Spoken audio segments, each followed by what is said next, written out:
There are a few simple actions you should perform as a regular habit before and after each coffee-making session on your Oracle Jet.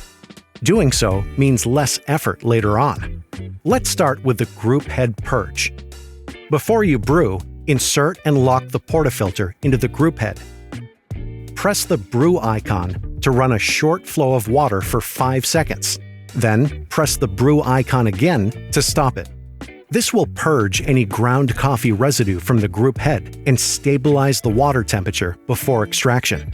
Wipe, clean, and dry the basket before making your next coffee.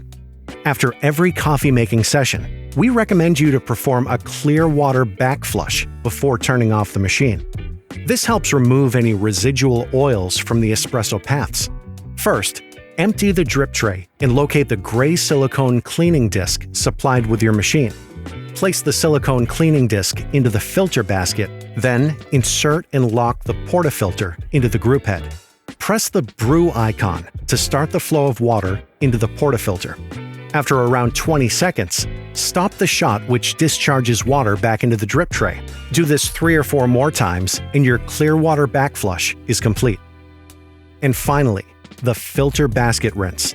Make sure your filter basket is cooled before removing and rinsing it and the portafilter under hot water. This removes any coffee oil residuals. If the holes in the filter basket are blocked, dissolve a cleaning tablet in hot water and soak the filter basket and portafilter in the solution for approximately 20 minutes. Then, rinse and dry thoroughly before your next use.